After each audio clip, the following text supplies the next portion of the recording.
ಹರೇ ಕೃಷ್ಣ. ಭಗವದ್ಗೀತೆ ಅಧ್ಯಾಯ 7 ಜ್ಞಾನ ವಿಜ್ಞಾನ ಯೋಗ. ಭಗವದ್ಜ್ಞಾನ. ಶ್ಲೋಕ 1. ಶ್ರೀ ಭಗವಾನ್ ವಾಚ ಮಯ್ಯಾಸಕ್ತ ಮನಃ ಪಾರ್ಥ ಯೋಗಂ ಯುಂಜನ್ಮದಾಶ್ರಯ ಅಸಂಶಯಂ ಸಮಗ್ರಂ ಮಾಂ ಯಥಾ ಜ್ಞಾಸ್ಯಸಿ ತತ್ಸೃಣು. ಅನುವಾದ. ದೇವೋತ್ತಮ ಪರಮಪುರುಷನು ಹೀಗೆ ಹೇಳಿದನು: ಪಾರ್ಥ, ನನ್ನಲ್ಲಿ ಆಸಕ್ತವಾದ ಮನಸ್ಸಿನಿಂದ ನನ್ನ ಸಂಪೂರ್ಣ ಪ್ರಜ್ಞೆಯಲ್ಲಿ ಯೋಗಾಭ್ಯಾಸವನ್ನು ಮಾಡುವುದರಿಂದ ನೀನು ನನ್ನನ್ನು ಸಂಪೂರ್ಣವಾಗಿಯೂ ಸಂಶಯವಿಲ್ಲದಂತೆಯೂ ತಿಳಿದುಕೊಳ್ಳಬಹುದು. ಅದು ಹೇಗೆ ಎನ್ನುವುದನ್ನು ಕೇಳು. ಭಾವಾರ್ಥ. ಭಗವದ್ಗೀತೆಯ 7ನೇ ಅಧ್ಯಾಯದಲ್ಲಿ ಕೃಷ್ಣ ಪ್ರಜ್ಞೆಯ ಸ್ವರೂಪವನ್ನು ಸಂಪೂರ್ಣವಾಗಿ ವಿವರಿಸಿದೆ. ಕೃಷ್ಣನು ಎಲ್ಲ ಐಶ್ವರ್ಯಗಳಲ್ಲಿ ಪೂರ್ಣನಾದವನು. ಇಂತಹ ಐಶ್ವರ್ಯಗಳನ್ನು ಅವನು ಹೇಗೆ ಅಭಿವ್ಯಕ್ತಪಡಿಸುತ್ತಾನೆ ಎನ್ನುವುದನ್ನು ಇಲ್ಲಿ ವರ್ಣಿಸಿದೆ. ಅಲ್ಲದೆ ಕೃಷ್ಣನಲ್ಲಿ ಆಸಕ್ತರಾಗುವ 4 ಬಗೆಯ ಭಾಗ್ಯಶಾಲಿಗಳನ್ನು, ಕೃಷ್ಣನಲ್ಲಿ ಯಾವಾಗಲೂ ಆಸಕ್ತಿಯನ್ನು ತಳೆಯದ 4 ಬಗೆಯ ನಿರ್ಭಾಗ್ಯರನ್ನು ಈ ಅಧ್ಯಾಯದಲ್ಲಿ ವರ್ಣಿಸಿದೆ. ಭಗವದ್ಗೀತೆಯ ಮೊದಲ 6 ಅಧ್ಯಾಯಗಳಲ್ಲಿ ಜೀವಿಯನ್ನು ಬೇರೆ ಬೇರೆ ಬಗೆಯ ಯೋಗಗಳಿಂದ ಆತ್ಮಸಾಕ್ಷಾತ್ಕಾರಕ್ಕೆ ಏರಬಲ್ಲ ಭೌತಿಕವಲ್ಲದ ಆತ್ಮವೆಂದು ವರ್ಣಿಸಿದೆ. ಮನಸ್ಸನ್ನು ಸ್ಥಿರವಾಗಿ ಕೃಷ್ಣನಲ್ಲಿ ನಿಲ್ಲಿಸುವುದು ಎಂದರೆ ಕೃಷ್ಣ ಪ್ರಜ್ಞೆಯು ಎಲ್ಲ ಯೋಗಗಳಲ್ಲಿ ಅತ್ಯುನ್ನತವಾದದ್ದು ಎಂದು 6ನೇ ಅಧ್ಯಾಯದ ಕೊನೆಯಲ್ಲಿ ಹೇಳಿದೆ. ಮನಸ್ಸನ್ನು ಕೃಷ್ಣನಲ್ಲಿ ಕೇಂದ್ರೀಕರಿಸಿದರೆ ಮನುಷ್ಯನು ಪರಮ ಸತ್ಯವನ್ನು ಸಂಪೂರ್ಣವಾಗಿ ಅರಿತುಕೊಳ್ಳಬಲ್ಲ, ಇಲ್ಲವಾದರೆ ಅರಿತುಕೊಳ್ಳಲಾರ ಎಂದು ಹೇಳಿದೆ.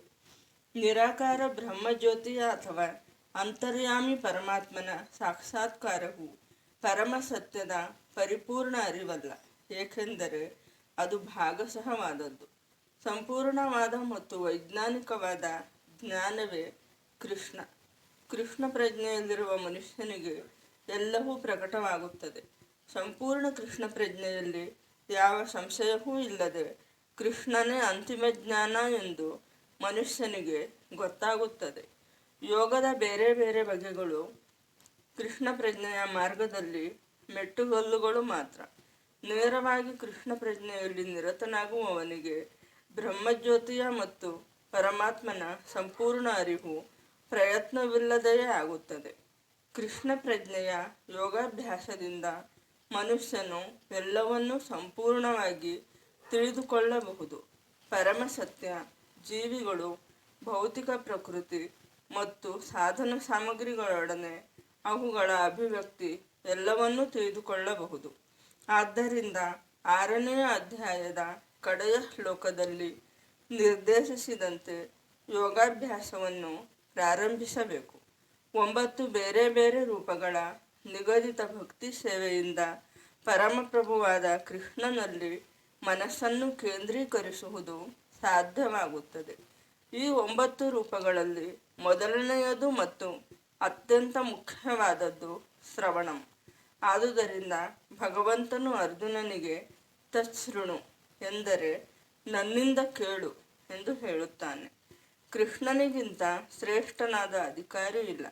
ಆದುದರಿಂದ ಅವನಿಂದ ಕೇಳಿದವನು ಪರಿಪೂರ್ಣ ಕೃಷ್ಣ ಪ್ರಜ್ಞೆಯ ಮನುಷ್ಯನಾಗಲು ಅತ್ಯುತ್ತಮ ಅವಕಾಶವನ್ನು ಪಡೆಯುತ್ತಾನೆ. ಆದುದರಿಂದ ನೇರವಾಗಿ ಕೃಷ್ಣನಿಂದ ಅಥವಾ ಒಬ್ಬ ಪರಿಶುದ್ಧ ಕೃಷ್ಣ ಭಕ್ತನಿಂದ ತಿಳಿಯಬೇಕು. ಬರಿಯ ಪಾಂಡಿತ್ಯಪೂರ್ಣ ಶಿಕ್ಷಣ ಹೊಂದಿದ್ದು ಅಹಂಕಾರದಿಂದ ಬೀಗುವ ಭಕ್ತನಲ್ಲದವನಿಂದ ಕಲಿಯಬಾರದು.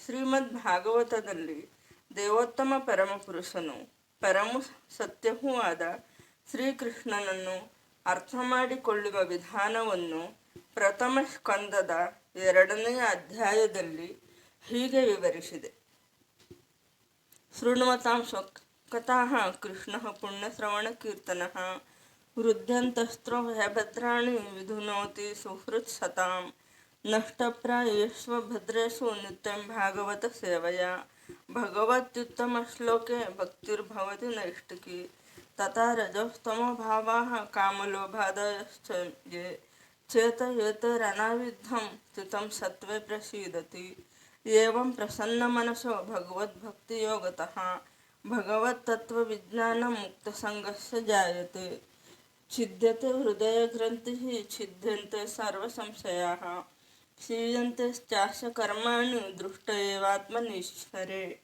ಕೃಷ್ಣನ ವಿಷಯವನ್ನು ವೇದ ಸಾಹಿತ್ಯದಿಂದ ಕೇಳುವುದು ಅಥವಾ ಭಗವದ್ಗೀತೆಯ ಮೂಲಕ ನೇರವಾಗಿ ಅವನಿಂದಲೇ ಕೇಳುವುದೇ ಪುಣ್ಯ ಕಾರ್ಯ. ತನ್ನ ವಿಷಯ ಕೇಳುವವನಿಗೆ ಎಲ್ಲರ ಹೃದಯಗಳಲ್ಲಿ ನೆಲೆಸಿರುವ ಶ್ರೀಕೃಷ್ಣನು ಪರಮ ಹಿತೈಷಿಯಾದ ಸ್ನೇಹಿತನಾಗಿ ನಡೆದುಕೊಳ್ಳುತ್ತಾನೆ. ಸದಾ ಕೃಷ್ಣನ ವಿಷಯ ಕೇಳುವುದರಲ್ಲಿ ನಿರತನಾದ ಭಕ್ತನನ್ನು ಪರಿಶುದ್ಧಗೊಳಿಸುತ್ತಾನೆ. ಈ ರೀತಿಯಲ್ಲಿ ಭಕ್ತನು ತನ್ನಲ್ಲಿ ಸುಪ್ತವಾಗಿರುವ ದಿವ್ಯ ಜ್ಞಾನವನ್ನು ಸಹಜ ರೀತಿಯಲ್ಲಿ ಬೆಳೆಸಿಕೊಳ್ಳುತ್ತಾನೆ. ಭಾಗವತದಿಂದಲೂ ಭಕ್ತರಿಂದಲೂ ಕೃಷ್ಣನ ವಿಷಯ ಇನ್ನಷ್ಟು ಕೇಳಿದಂತೆ ವ್ಯಕ್ತಿಯು ಭಗವಂತನ ಭಕ್ತಿ ಸೇವೆಯಲ್ಲಿ ನಿಶ್ಚಲವಾಗಿ ಉಳಿಯುತ್ತಾನೆ. ಭಕ್ತಿ ಸೇವೆಯನ್ನು ಬೆಳೆಸಿಕೊಂಡಾಗ ಮನುಷ್ಯನು ರಜೋಗುಣ ಮತ್ತು ತಮೋಗುಣಗಳಿಂದ ಬಿಡುಗಡೆ ಹೊಂದುತ್ತಾನೆ. ಹೀಗೆ ಐಹಿಕ ಕಾಮ ಮತ್ತು ಲೋಭಗಳು ಕ್ಷಯಿಸುತ್ತವೆ. ಈ ಮಾಲಿನ್ಯಗಳು ತೊಡೆದು ಹೋದಾಗ ಸಾಧಕನು ಶುದ್ಧ ಸತ್ವಸ್ಥಿತಿಯಲ್ಲಿ ಸ್ಥಿರನಾಗುತ್ತಾನೆ. ಭಕ್ತಿ ಸೇವೆಯಿಂದ ಚೈತನ್ಯ ಪಡೆಯುತ್ತಾನೆ ಮತ್ತು ಭಗವಂತನ ವಿಜ್ಞಾನವನ್ನು ಪರಿಪೂರ್ಣವಾಗಿ ತಿಳಿದುಕೊಳ್ಳುತ್ತಾನೆ.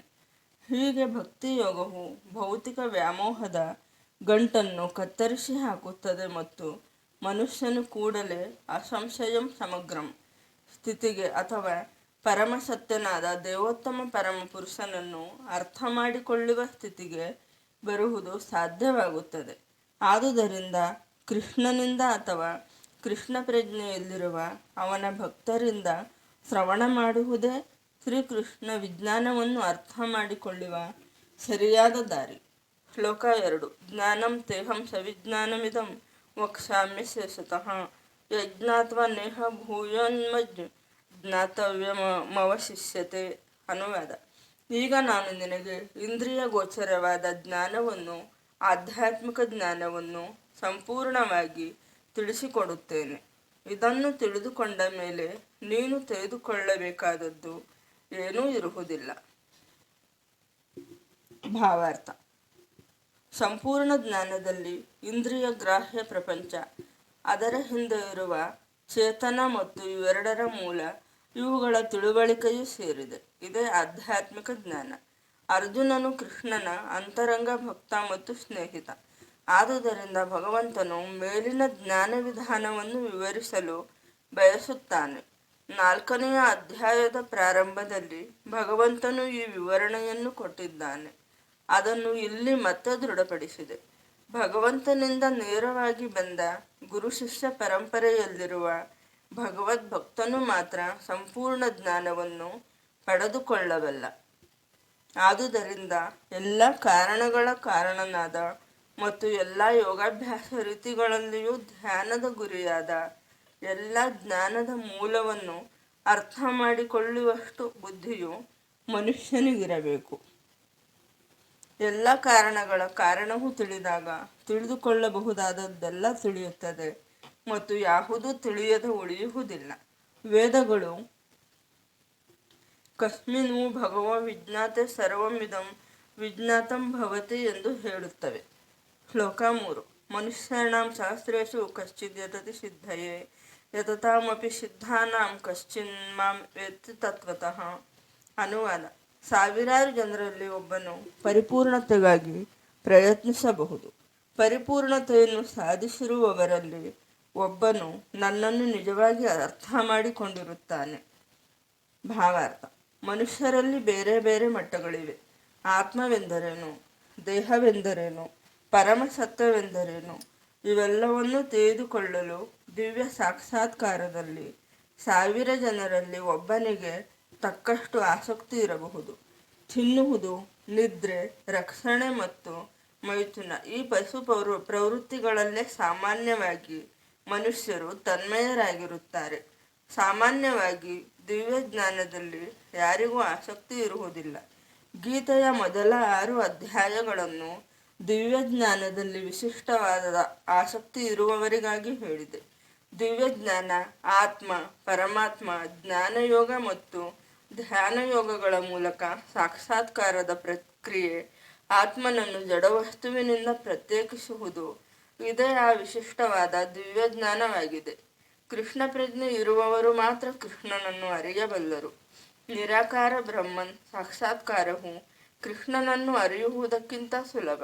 ಆದುದರಿಂದ ಇತರ ಆಧ್ಯಾತ್ಮಿಕವಾದಿಗಳು ನಿರಾಕಾರ ಬ್ರಹ್ಮ ಸಾಕ್ಷಾತ್ಕಾರವನ್ನು ಸಾಧಿಸಬಹುದು. ಕೃಷ್ಣನು ಪರಮಪುರುಷ, ಆದರೆ ಅವನು ಬ್ರಹ್ಮನ್ ಮತ್ತು ಪರಮಾತ್ಮರ ಅರಿವನ್ನು ಮೀರಿದವನು. ಕೃಷ್ಣನನ್ನು ಅರಿಯುವ ಪ್ರಯತ್ನದಲ್ಲಿ ಯೋಗಿಗಳು, ಜ್ಞಾನಿಗಳು ಗೊಂದಲಕ್ಕೆ ಒಳಗಾಗುತ್ತಾರೆ. ನಿರಾಕಾರವಾದಿಗಳಲ್ಲಿ ಅತ್ಯಂತ ಶ್ರೇಷ್ಠರಾದ ಶ್ರೀಪಾದ ಶಂಕರಾಚಾರ್ಯರು ತಮ್ಮ ಗೀತಾ ಭಾಷ್ಯದಲ್ಲಿ ಕೃಷ್ಣನು ದೇವೋತ್ತಮ ಪರಮಪುರುಷನೆಂದು ಒಪ್ಪಿಕೊಂಡರೂ ಅವರ ಅನುಯಾಯಿಗಳು ಕೃಷ್ಣನನ್ನು ಹೀಗೆ ಒಪ್ಪಿಕೊಳ್ಳುವುದಿಲ್ಲ. ಏಕೆಂದರೆ ನಿರಾಕಾರ ಬ್ರಹ್ಮನ್ನ ದಿವ್ಯ ಸಾಕ್ಷಾತ್ಕಾರವನ್ನು ಸಾಧಿಸಿದವರಿಗೂ ಕೃಷ್ಣನನ್ನು ಅರಿಯುವುದು ಬಹು ಕಠಿಣ. ಕೃಷ್ಣನು ದೇವೋತ್ತಮ ಪರಮಪುರುಷ, ಎಲ್ಲ ಕಾರಣಗಳ ಕಾರಣ, ಆದಿಪುರುಷನಾದ ಶ್ರೀ ಗೋವಿಂದ, ಈಶ್ವರ ಪರಮಃ ಕೃಷ್ಣ ಸಚ್ಚಿದಾನಂದ ವಿಗ್ರಹ, ಅನಾದಿರ್ ಅಧಿರ್ ಗೋವಿಂದ ಸರ್ವಕಾರಣ ಕಾರಣಂ. ಅಭಕ್ತರಿಗೆ ಕೃಷ್ಣನನ್ನು ಅರಿಯುವುದು ಕಷ್ಟ. ಅಭಕ್ತರು ಭಕ್ತಿ ಮಾರ್ಗವು ಬಹು ಸುಲಭ ಎಂದು ಹೇಳಿದರೂ ಅವರಿಗೆ ಅದನ್ನು ಅಭ್ಯಾಸ ಮಾಡುವುದು ಸಾಧ್ಯವಾಗುವುದಿಲ್ಲ. ಭಕ್ತಿ ಮಾರ್ಗವು ಅಭಕ್ತರು ಹೇಳುವಷ್ಟು ಸುಲಭವಾಗಿದ್ದರೆ ಅವರು ಕಷ್ಟವಾದ ಮಾರ್ಗವನ್ನೇಕೆ ಆರಿಸುತ್ತಾರೆ?